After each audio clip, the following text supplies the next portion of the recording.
اس کے بارے میں ہم نے دو ایسے عقائد کے گناہ کا تذکرہ کیا تھا آخری کلاس میں، جو آج کی کلاس کی ابتدا ہے، کہ دو ایسے گناہ جن کا تعلق عقیدے کے ساتھ ہے، اللہ کی صفات کے بارے میں تو دو انتہائی خطرناک اعتقادی گناہوں سے بچنا چاہیے۔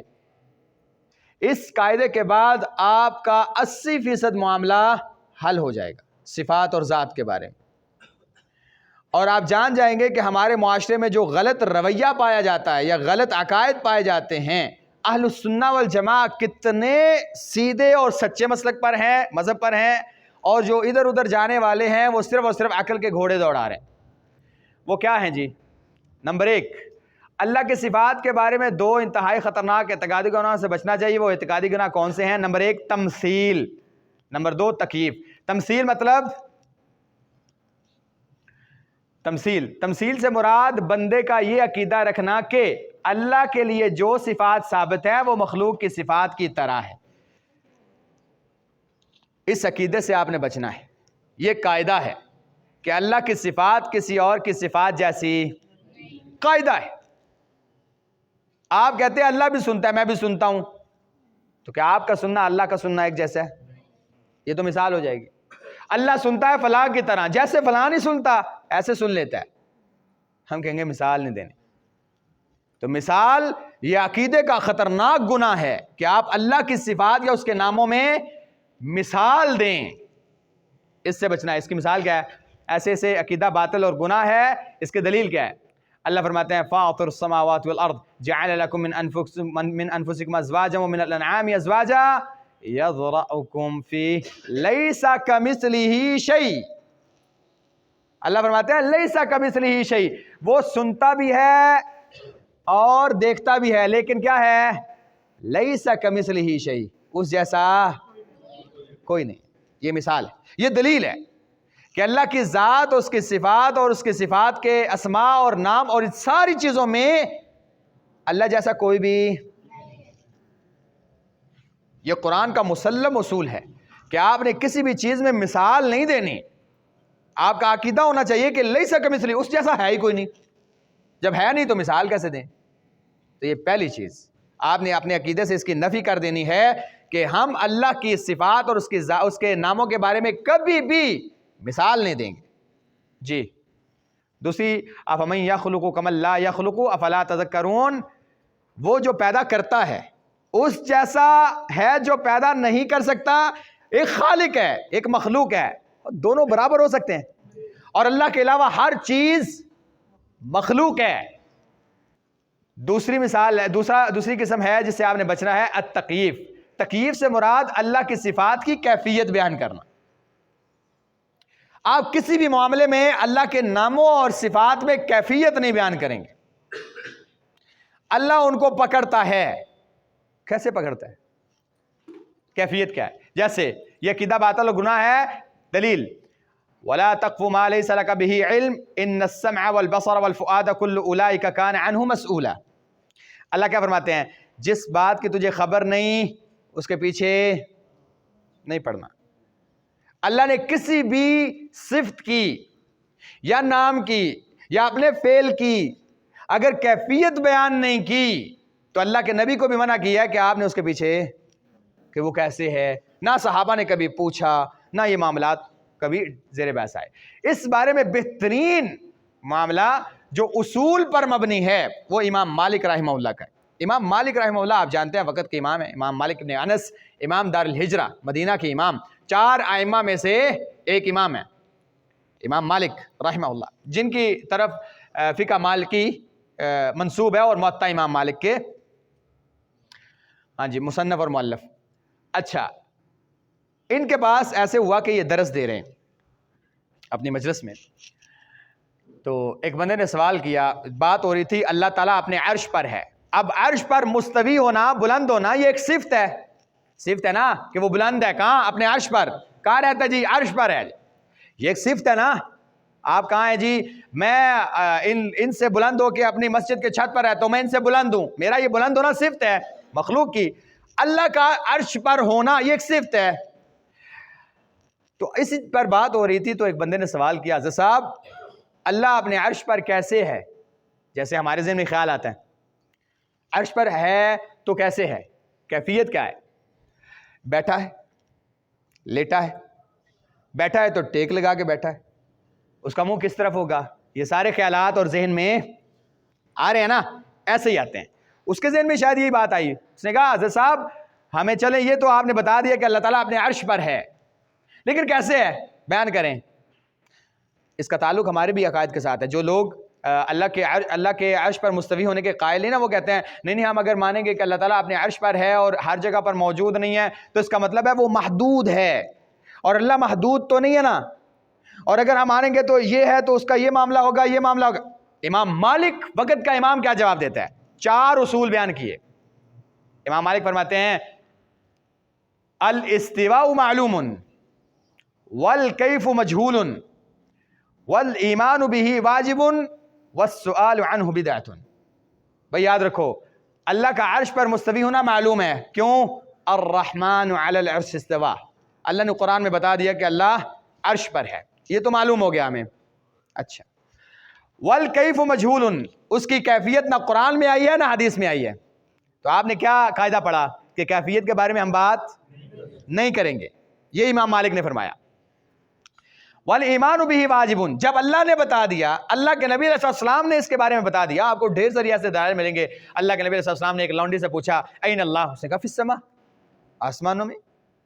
اور حدیث کتنے حدیثوں میں آتا ہے کہ آپ اگر زمین والوں پر رحم کریں، عرش والا آپ پر رحم کرے گا، یا آپ پر وہ رحم کرے گا جو آسمانوں میں ہے. تو اس سے پتہ چلتا ہے اللہ تعالیٰ آسمان. تو یہ ساری باتیں، تو اس سے پتہ چلتا ہے کہ اس پر ایمان رکھنا واجب ہے. واجب کی ڈیفینیشن ہم نے کی تھی، جس کو نہ کیا جائے تو گناہ ہوگا. آپ اس طرح کا عقیدہ نہیں رکھیں گے تو آپ کو گناہ ہوگا. اچھا، ساتھ ایک فرمایا والسؤال عنہ بدعۃ، اس طرح کی چیزوں کے بارے میں سوال کرنا بدعت ہے. دین میں ایک نئی چیز کا ایجاد کرنا ہے. صحابہ نے اس طرح کے سوالات نہیں کیے، یہ ایک نیا باب کھولنے لگے ہیں. اور آپ رحمہ اللہ کے شاگرد کہتے ہیں امام مالک سے جب یہ سوال کیا گیا تو امام مالک کے رونگٹے کھڑے ہو گئے اور آپ کے جسم سے پسینے چھوٹ گئے. اس نے سوال کیا کیا ہے؟ اللہ کی کیفیت پوچھتا ہے. اور آپ نے جواب دینے کا اس کو میری مجلس سے نکال دو، اٹھ کے یہاں سے چلے جاؤ. کیوں بلا؟ وہ معاملہ جس کے بارے میں صحابہ نے نہیں پوچھا، شریعت اس کے پیچھے نہیں، تو ان کے بارے میں پیچھے پڑا ہوا ہے کہ کیفیت کیا ہے، منہ کدھر ہوگا، کیسے بیٹھا ہوگا، نیچے آتا ہے تو کیسے آتا ہے، اوپر جاتا. تجھے کیا ہے؟ اللہ اپنے عرش پر ہے، بات ختم ہو گئی. اس پہ ایمان رکھو. اس قاعدے کے بعد ہم آخر پہ آ رہے ہیں. آپ کی یہ ساری کنفیوژن انشاءاللہ دور ہوگی. آپ کے پاس وسوسے آتے ہیں نہیں پھر بھی یہ کیا ہے، تو اللہ فرماتا ہے وَإِمَّا يَنزَغَنَّكَ مِنَ الشَّيْطَانِ نَزْغٌ فَاسْتَعِذْ بِاللَّهِ. تو آپ اعوذ باللہ پڑھیں، کیونکہ شیطان ایک انسان کے ساتھ کھیلتا ہے. اللہ کے نبی علیہ السلام نے ارشاد فرمایا کہ ایک انسان کے پاس شیطان آتا ہے، وہ کہتا ہے یہ کس نے پیدا کیا، یہ کس نے پیدا کیا، یہ کس نے پیدا، ایک وقت کہتا ہے اللہ کو کس نے بنایا. تو کیا کرے؟ اعوذ باللہ من الشیطان الرجیم. یہ شیطان کا وسوسہ ہے. دیکھیں، انسان کا علم اور عقل احاطہ ہی نہیں کر سکتی اللہ تعالیٰ کا. اللہ فرماتا ہے جو تمہیں سارا علم کل کائنات کا پہلے سے آخر تک دیا گیا ہے وہ کیا ہے؟ قلیل، بہت تھوڑا ہے. تمہیں تو اس سارے علم کو جمع کیا جائے تو وہ تھوڑا سا ہے. اس تھوڑے سے علم سے تم اللہ کا احاطہ کیسے کر سکتے؟ ٹھیک ہے، تم اللہ کا احاطہ نہیں کر سکتے. لہذا جتنا بتایا گیا اتنا بس اس پہ رکھو. اللہ کے صفات کو پہچاننے کے 3 طریقے ہیں تو آسان ہیں. نمبر 1، اللہ کے صفات کے اس بات کے لیے قرآن و حدیث میں 3 صورتیں بیان آئی. نمبر 1، اللہ کے صفت، آپ جاننا چاہتے ہیں کہ اللہ کی صفت ہے، یعنی آپ کو پتا ہونا چاہیے اچھا یہ اللہ کی صفت ذکر ہوئی ہے تو اللہ تعالیٰ نے قرآن میں 3 طریقے اس کے بیان کیے ہیں. نمبر 1، اللہ کی صفت صراحت کے ساتھ آ جائے گی، یعنی پتہ چل رہا ہوگا کہ اللہ کی صفت ہے. مثال الوجہ، الیدین، الرحمہ، اللہ تعالیٰ کے 2 ہاتھ ہیں، اللہ تعالیٰ کے چہرہ ہے، یا رحمت کرتا ہے، وہ سنتا ہے، تو یہ واضح ہو جائے گا، پتہ چل جائے گا اللہ تعالیٰ کی صفت ہے. ویسے ان کا تعلق پچھلوں کا ذات کے ساتھ. خیر، اللہ کے صفات کو پہچاننے کا دوسرا طریقہ یہ ہے کہ اس کے نام مذکور ہوں، ناموں کے ضمن میں اللہ کے صفات ہوں. جیسے آپ نے قاعدہ پڑھا کہ ہر نام صفت بھی ہے تو نام آئے گا تو صفت آپ کو پتہ چل جائے گا، سمیع العلیم. ٹھیک ہے جی.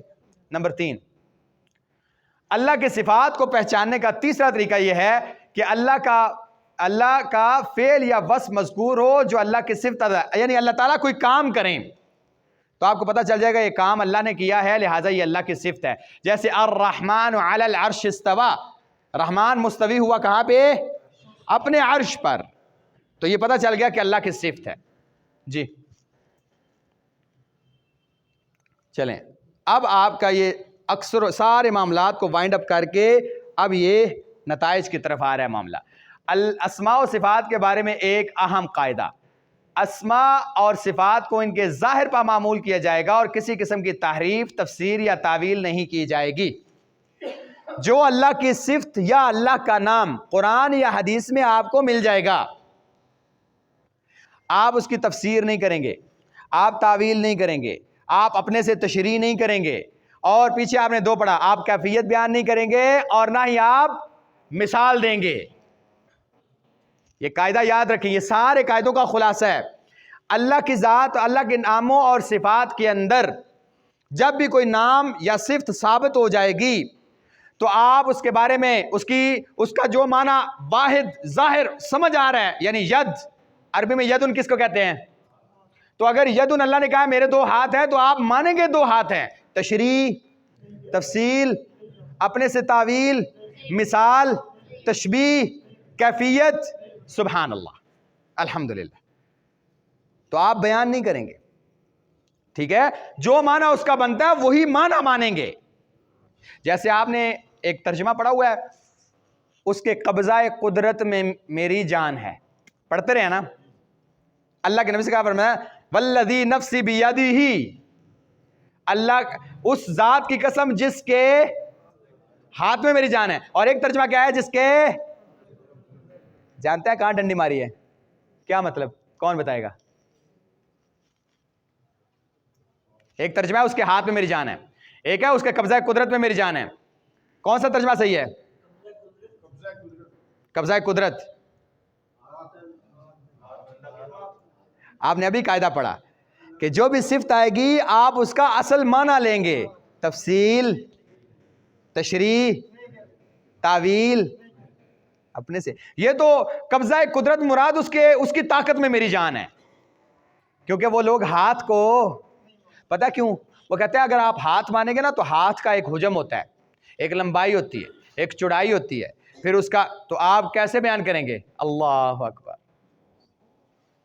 تو اس لیے ہم کیا ترجمہ کرتے ہیں جی؟ ہم ترجمہ کرتے ہیں اللہ کے قبضہ قدرت میں. تو یہاں سے قدرت کے لیے اللہ کے نبی صلی اللہ علیہ وسلم کے پاس اور بڑے الفاظ تھے. ہاتھ کیوں کہا؟ اللہ کے نبی یہی کہتے ہیں جس کی قدرت میں میری جان ہے، جس کے اختیار میں آپ نے یہ کیوں کہا جس کے ہاتھ میں میری جان ہے؟ جب ہاتھ کہا تو اس کا مطلب ہے ہاتھ ہے نا ہاتھ. اللہ نے خود قرآن میں فرمایا اس کے دو ہاتھ ہیں، بل یداہ مبسوطتان، اس کے دو ہاتھ ہیں، دونوں کھلے ہیں، ينفق کیف یشاء، جیسے چاہتا ہے خرچ کر. تو پتہ چلا دو ہاتھ ہیں. تو ہم آگے پڑھیں گے اس کی اور صفات جو آپ کے لیے انتہائی نئی ہوں گی، لیکن چونکہ آپ قاعدے پڑھ چکے ہوں گے آپ کو پریشانی نہیں ہوگی.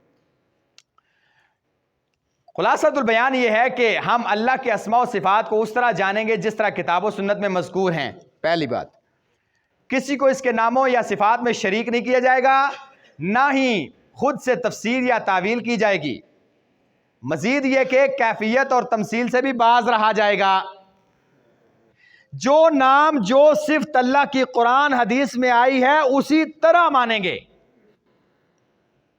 خود سے ترجمہ نہیں کرنا، اس کا مطلب یہ ہے، اس کا مفہوم یہ ہے، اس کی تعویل یہ ہے، تفسیر یہ ہے، کیونکہ اس سے یہ ہوتا ہے، اس سے یہ ہوتا ہے، ایسا ہو جاتا ہے.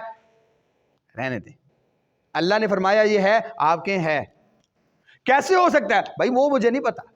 یہ کیسے والا معاملہ ہم نہیں جانتے. یہ قاعدہ ہے کہ ہم کیفیت نہیں بیان کرتے، مثال تشبیہ ہم نہیں دے سکتے، خود سے تفسیر نہیں کر سکتے. وہ اللہ ہے، ہم کیسے جان سکتے ہیں؟ ہمارا علم اس کا احاطہ کر ہی نہیں سکتا. اس نے اپنے بارے میں جو بتایا ہم نے مان لیا، ہم مانتے ہیں. یعنی اس کا نام یا صفت جیسے اس کی شان کے لائق ہے. چلیں اب خلاصہ کرتے ہیں. آپ کو جب بھی اللہ کی صفات یا ذات کے بارے میں یا ناموں کے بارے میں کوئی بندہ آپ سے کہے بھائی جان آپ کہتے ہیں اللہ تعالیٰ کا چہرہ ہے تو کیسے ہے؟ تو آپ کہیں گے اچھا آپ کے ذہن میں قاعدہ ہے. سب سے پہلی بات یہ ہے کہ میں نے اس کی تشریح نہیں کرنی. چہرہ ویسے کسے کہتے ہیں؟ آپ چہرہ کسے کہتے ہیں؟ اسی کو کہتے ہیں نا، اسی کو چہرہ کہتے ہیں نا. تو آپ کے ذہن میں فوراً آئے گا کہ چہرہ ہے، لیکن یہ نہیں آئے گا کہ جیسے آپ کا ہے میرا ہے.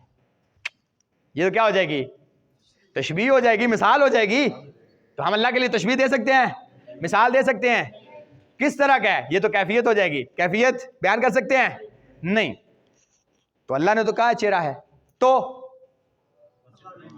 ہم یہ مانیں گے چہرہ ہے. کیسا ہے؟ یہ کیفیت ہے، جیسے اس کی شان کے لائق ہے. اس کی ساری صفات اسی طرح ہے. آپ کو کوئی کہ بھائی جان دیکھنا آپ یہ بات کر رہے ہیں بڑی خطرناک ہے، اس کے لیے تو ایسا ایسا. حضرت صاحب رہنے دیں، یہ جو ایسا ایسا نہیں، یہ آپ کے ذہن میں چل رہا ہے، میرے ذہن میں وہ چل رہا ہے. اللہ نے بیان کیا، اللہ کے نبی نے بیان کیا، جیسے اس کی شان کے لائق ہے، جیسے اسے خوبصورت لگتا ہے، جیسے اس کو سونا لگتا ہے، جیسے اس کی شان کو جچتا ہے ویسے ہے. بس اس نے بیان کیا، میں نے مان لیا. کنفیوژن دور ہو گئی. ہر وہ صفت یا ہر وہ اللہ کا نام جو آپ کے سامنے قرآن و حدیث سے ثابت ہو کے آئے گا تو آپ کے ذہن میں یہی بات ہوگی جیسے اس کی شان کے لائق ہے. آپ سے صرف ایک بات میں پوچھتا ہوں، کیا اللہ کا چہرہ ہے؟ کل من علیہا فان ویبقى وجہ ربک ذو الجلال والاکرام. اس کا چہرہ باقی بچے گا، اس کا مطلب ہے چہرہ ہے. تو کل انشاءاللہ ہم کچھ ایک ایسی صفات کا تذکرہ کریں گے جو قرآن اور حدیث دونوں میں ثابت ہیں، ان کے دلائل بھی پیش کریں گے، لیکن پوچھیں گے آپ سے کہ آپ ان کو کیسے مانتے ہیں. آج اگر آپ سے پوچھو اللہ کا چہرہ ہے تو آپ کیا جواب دیں گے؟ ہے. دلیل وَيَبْقَى وَجْهُ رَبِّكَ ذُو الْجَلَالِ وَالْإِكْرَامِ. آپ سے میں پوچھوں حضرت صاحب کیسا ہے؟ یہ تو کیفیت ہے. میں آپ سے کہوں حضرت صاحب چہرے سے مراد اس کی تجلی ہے. چہرہ تو انسانوں کا ہوتا ہے یا مخلوق کا ہوتا ہے، وہ تو نور ہے، چہرہ کیسے ہو سکتا ہے؟ ہاں تو آپ کیا کہیں گے؟ آپ کہیں گے حضرت صاحب یہ آپ تفصیل کر رہے ہیں، تشریح کر رہے ہیں خود سے. وہ جیسے ایک بچے کی مثال پیش کی جاتی ہے نا، کسی نے کہا کہ جی آپ مجھے بتائیں اللہ تعالیٰ اس کا چہرہ اس وقت کدھر ہے. اس نے کہا ایک لالٹین جلاؤ اور اس کا دیکھو آگ کدھر ہے، تو آپ بتاؤ اس کا چہرہ کدھر. حضرت صاحب آپ مثال دے رہے ہیں، اور اللہ فرماتے ہیں لیس کمثلہ شیء، اس کے جیسا تو کوئی بھی نہیں. اور اللہ نے فرمایا لا تضربوا للہ الامثال، اس کے لیے مثالیں بیان نہ کیا کرو کہ جیسے یہ ہے ویسے وہ ہے، یہ دیکھو اس کو کیسے.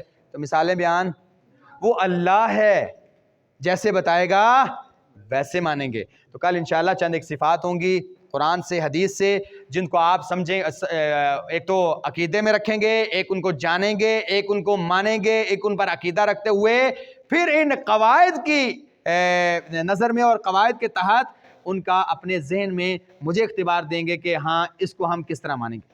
کوئی سوال ہے تو آپ بتا سکتے ہیں. سبحانک اللہم ربنا و بحمدک اشہد ان لا الہ الا انت استغفرک و اتوب الیک.